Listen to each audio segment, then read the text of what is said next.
I'm glad, first of all, that I can see out over this lectern, because it can be a problem at times. With all the lovely things that were said about Siobhán by people who meant so much to her, I'm reminded of the two shopkeepers in Unbelievables, where they hear a good yarn, and one brother goes out into the shop and tells it, and when he comes in, the other brother says, "Jesus, I've no story now at all." But at the I'm beginning to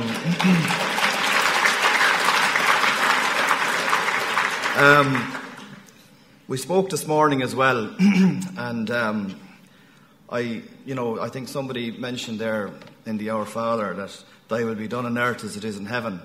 And Siobhán was very much a person who did good on the earth here.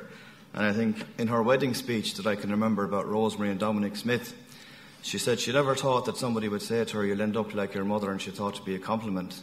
But I can tell you that Rosemary Smith is some woman. We are going to talk about Siobhán, and we are going to talk about how brave she was. But her mother is some woman as well. And she, as they say in Ring, she didn't...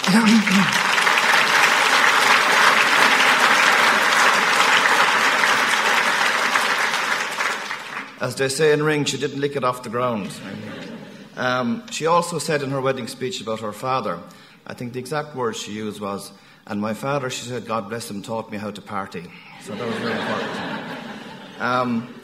I'd like to thank a few people particularly. It was done this morning, and it's always a dangerous thing when somebody starts thanking people, because you could leave somebody out, and if I do, I'm very sorry. Obviously, most of Siobhán's close friends spoke here today. Karen Malone, in particular, from Dundalk, Gillian Keoghan. I always have to think of Conor McGuill's real name because we know him as Pongo. And there's a range of other nicknames, and I apologise to Siobhán's male friends in Dundalk every time, because you have to convert the nickname sometimes to the real name. And there's Gráinne and Maria called yesterday, who wasn't able to make it today. Siobhán Clifford and Claire Bulfin, as they've spoken there, were very much with Siobhán at the end. Ruth Ahern, a tremendous friend to Siobhán. Anne-Marie McGrath, who spoke here as well. The Jigsaw Crash, Gael Skull for Cloriga, the Solace Centre, in particular Francis Curtin and Claire Shanahan, who came to us through that. Katie, I don't know if Katie is here. Katie is from Hungary and was an outstanding helper in the house with us over the last few years. St James's Hospital and Dr John Kinsella and his team. Waterford Regional Hospital, which is one of the best hospitals in Ireland, as you know. And Eddie O'Donnell, the consultant obstetrician, and his team. St Vincent's Hospital and Professor John Crown, who will be a senator until October at least. Anyway, we'll see after that. Waterford Hospice and the home care team, in particular Dr Walls, and also Mary and Regina, the nurses, the Irish Cancer Society. Sam was the nurse there. Dr Piggott, who was brilliant. I'd like to thank my own employers, the HSE, who were always very understanding. I'd like to thank all my friends from the Labour Party, my friends that I've had over the years from Maynooth, and particularly one special friend who has stood by me the whole time, and that's Mags Murphy, who's down there sitting beside the Minister for Communications and Natural Resources. Siobhán, I'd love to see him at her funeral indeed. And I'd also like to welcome the Junior Minister for Health, who I think is in the audience as well, Mr Alex White. I'm minded, by the way, that unfortunately we had the opportunity to talk about funeral plans, and Siobhán warned me of one thing. She said, "Remember," she said, "it's about me, not you."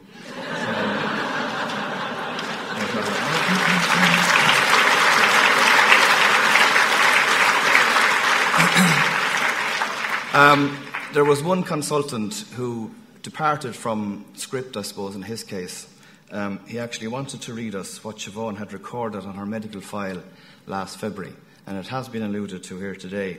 And he read it out for us, and very clearly she said to him before they spoke about any failures of treatments and so on, she said, "I wanted to record it that I did everything possible to stay with my children and my family." And Siobhán, you're somewhere out there, and we know that, and I think everybody in the audience knows that as well. Siobhán Smyth was one of the extraordinary inhabitants of the earth. Once she was born, 4th February 1972. She was a good person, a courageous and inspirational individual, a beautiful woman, a fantastic wife to me, an outstanding mother to Ruán, Sadhbh and Gráinne, a devoted daughter to Dominic and Rosemary, a brilliant sister to Niamh, Orla and Dominic and their families and the extended family, and indeed a wonderful friend to so many people. And for all these reasons and much more, we're all very heartbroken that she left the earth last Thursday. I never got to meet James Connolly. I might meet him yet. But James Connolly was somebody who had tremendous dedication, courage in the face of adversity, and he left a legacy. However, I had the privilege of marrying my hero, Siobhán Smyth, who was all of those things: dedicated, courageous, took on things in the face of adversity, and left a legacy. Siobhán, I suppose, and she may be listening here, she didn't want to be defined by her illness, but it's certainly true to say that she was defined by her courage and how she dealt with it. And I have to say that the one thing that I can clearly remember when we went up to the top of the cliffs in Dunmore East to look out at the sea on the day Siobhán died, because that's where Siobhán is going to be buried, in the sea off Dunmore East. Her son, Ruán, and I think Siobhán could never be so proud of him if she heard this from him, because I certainly was. Ruán turned around to me and he says, "You know, Dad, I hope they do find a cure for cancer so that nobody else has to die from it." And of course, James Connolly said as well, "It matters not the extent of your march, but the direction in which you are going." And I can make that promise to Siobhán, that the legacy that she had so carefully built up will be continued. The journey to Cork today, we were coming out of Dungarvan, and there's, as you know, Dungarvan is a very well-planned town. They've had some excellent public representation. As we were coming out, there's some lovely grove of trees there out near the Yall Road. And from nowhere, the sun just burst out and it started to come down on the sea and, of course, on Ring, which is probably the nicest part of Waterford, as you know. And it was like as if, I said it to Ruán and to Sadhbh and to Gráinne, it was like as if Siobhán was smiling, and smiled all the way down to to Cork. She loved a particular island in West Cork. She wasn't able to get there in recent months. So there's a bit of an irony that she got to a beautiful island down there for part of the closure of what's happened. And as I said, you know, wherever Siobhán is, I'd like to say this to her. The first time ever I saw your face, Siobhán, I thought the sun rose in your eyes and the moon and the stars were the gifts that you gave to the night and the empty skies, my love, to the night and the empty skies. The first time I ever kissed your mouth, I felt the earth turn in my hand like the trembling heart of a captive bird that was there at my command, my love, that was there at my command. The first time I ever lay with you and felt your heartbeat close to mine, I thought our joy would fill the earth and would last until the end of time, my love, and would last until the end of time. And Siobhán, wherever you are, I still feel like that, and I will. The photographs, and I hope you get a chance to look at them after this ceremony is over. There's one photograph that I didn't put in it. It was a lovely photograph just about 2 weeks ago of Siobhán eating fish and chips on the top of the cliff in Dunmore East, looking over towards Hookhead. And there were so many things about the photograph. She probably didn't like the way things were going. She probably thought she could look better. Well, she always thought that anyway. But and she was just enjoying the moment. She wasn't worried about what was going to happen in an hour or whatever. There's a lot of sadness about the photograph as well, but I didn't put it in. But as I say, there's some great photographs there looking back over her life. The Irish Times on Saturday, she was a great reader of the Irish Times at the weekend.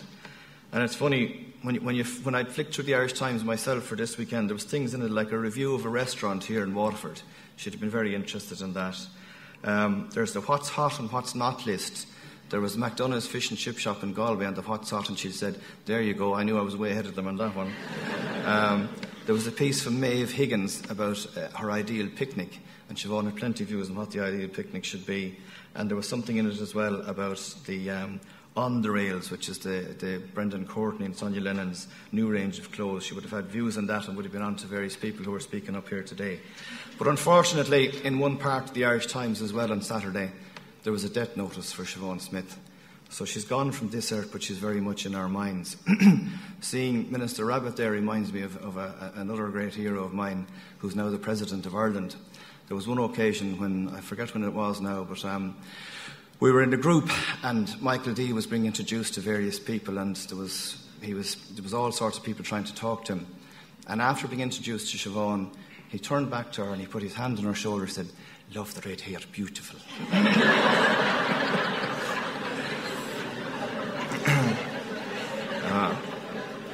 There was one occasion as well when we went down to the Forum here in Waterford to see Brian Kennedy.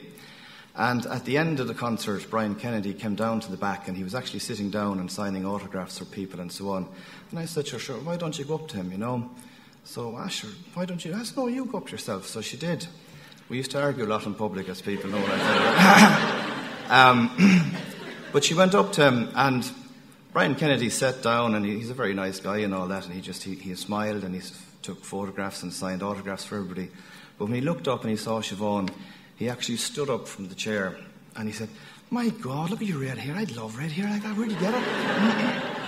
There was one occasion when we were in Brussels as well, and I see some of my friends from Udaros na Gaeltachta there, tá Fiachra Ó agus tá Anahos an Gulshavan. So I used to go to Brussels once or twice a year because the Udaros had a presence there. Certainly wasn't a junket now, I don't like that at all. But I remember the gathering place was Kitty O'Shea's pub, which I think it still is for most Irish delegations that go to Brussels. And I remember I was so proud of Siobhan at one stage of the night because in the space of a half an hour she had a conversation in Irish, she had one in English, she had one in German with somebody, she had one in Italian with somebody, and she had one in French with someone, and she even tried a little bit of Dutch as well. But she could speak 5 of those languages fluently, which was a credit to her. Later on that evening, when we were on the tiles in Brussels, unfortunately one of the people involved isn't here. He rang me beforehand to say he wasn't going to be able to be here. He's now a minister as well, but himself and his brother, we were out that night, and they were very, very impressed with Siobhan because she was running the show and all that. And, of course, when you're in politics long enough, you develop this great sense of hearing because you can overhear what people sometimes are saying. And I could hear the two brothers behind me saying, Jesus Christ, where did he get that one at all? Jesus, she's very hot altogether. I persuaded her on one occasion as well. I said, look, I said, as you know, I said, and she said, you're not going to start talking about yourself again, are you? I said, look, I love Irish culture.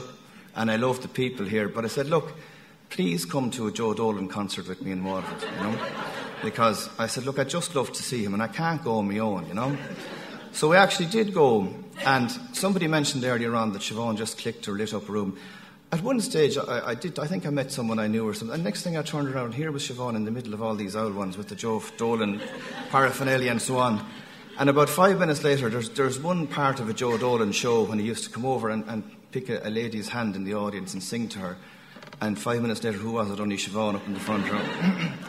I remember as well, there was a big...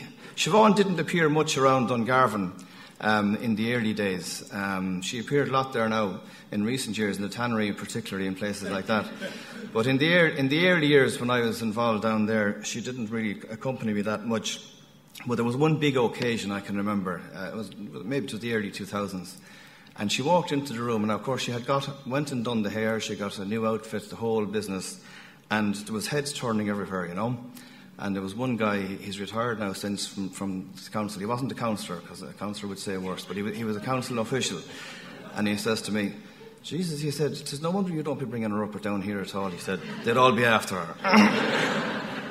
And I see some of my old friends from Dungarvan down there, and it reminds me of the late Tony Wright. Tony used to have a great time for Siobhan. And there was one occasion when there was some kind of a row going on about an issue or canvassing or something like that. And Siobhan had just been dutifully going along and people didn't really know her. And the next thing, she put everything to an order, told everyone what they were doing, where they were going, what was going to happen, what time they were finished and all this kind of thing. They were all stunned. So again, you know, I overheard a few minutes later, Tony Wright, I think it was to Paddy Mack and a few more, he said, Jesus, I'll tell you one thing, I wouldn't trust that fucking foxy one.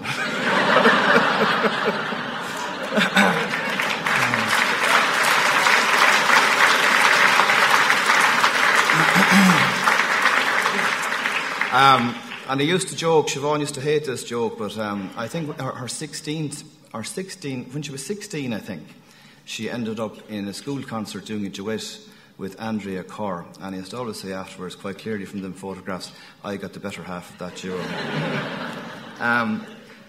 I know I can hear Gráinne in the background somewhere there in Ruán and Sadhbh, and I've already said this to them, but on our journey down this morning from Cork and back, we were listening to music, and they love performance and plays and so on. And by the way, they get that from both sides of the family. Whenever I mention anything about talent or so, my mother assumes immediately it is her. But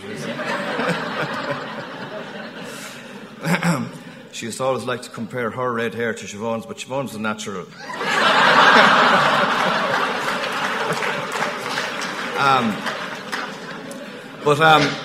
The song that was played at the start here, and I made this point to Ruán several times, that one of Siobhan's favourite bands was the Hot House Flowers.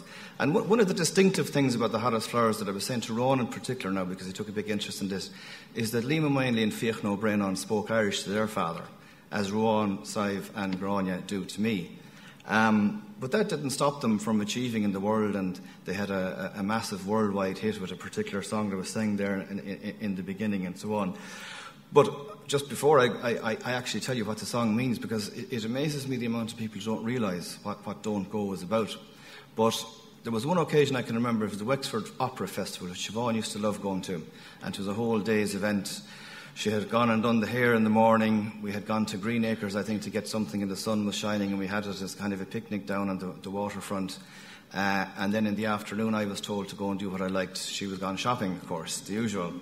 But that evening, anyway, there was a Hot House Flowers concert, and Liam O'Mahony was about to start with one or two songs, and it was a sit-down gig.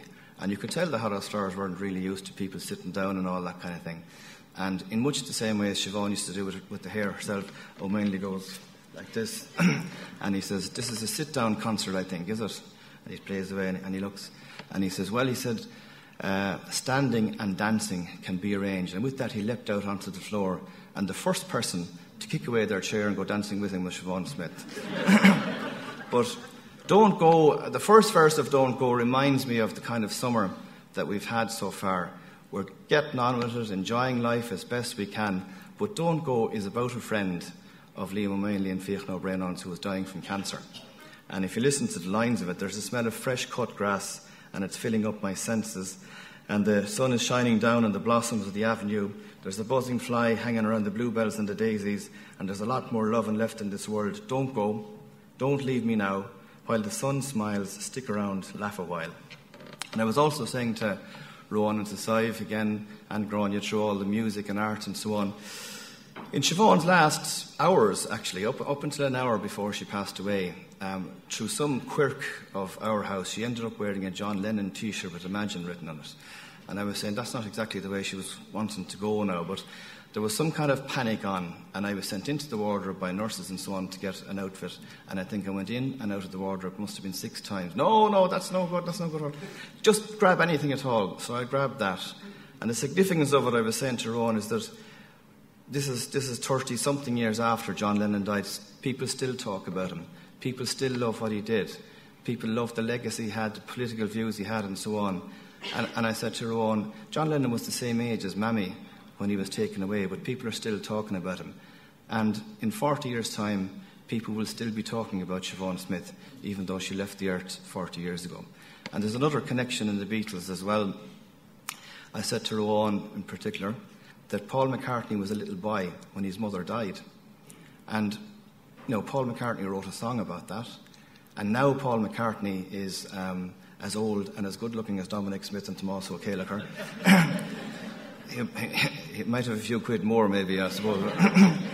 But Paul McCartney still sings that song, and he's in his 70s, about his mother, and he remembers her and keeps her memory alive. And not only just that, though, the words of the song mean an awful lot more in our situation going forward, because the first lines of it go, "When I find myself in times of trouble, Mother Mary comes to me, speaking words of wisdom, let it be. And in my hour of darkness, she is standing right in front of me, speaking words of wisdom, let it be." And I'll finish now by asking Siobhan's permission to slightly talk about myself, but not to overdo it, because there would be people in the room here, and I'm delighted to see some of my political colleagues and adversaries. It's great always to see your adversary coming to a funeral, but some of them have. I'm delighted to see them here. But the reason that I wanted to make this point is that people would be used to seeing me maybe speak in public, or certainly through the HSE and with media and so on, talking all the time. Maybe talking too much at times, Siobhan would say. But I don't think there's an awful lot of people here who have never seen me or even heard me sing in public. sober at any rate. But as a demonstration of all the new jobs that I have to do, some of them very difficult, some of them I've never done before, some of them I don't know how to do, some of them I need help to do, I'm going to sing in public today as a demonstration to Siobhan that going forward I'm going to make every effort to be brave, to be courageous, because it'll never match the bravery and the courage that she had. And if some of you know this song, there's probably a ring connection to it as well, because, you know, a very talented family was associated with singing this song, and it wasn't the Mulqueens or the Kelleher's. But it's also very appropriate because, as Dominic pointed out to me, Dominic Sr., in those photographs, when we were looking through them, he said, Jesus, he said there's a shocking amount of wine glasses in them, you know. But if you know the song, join in.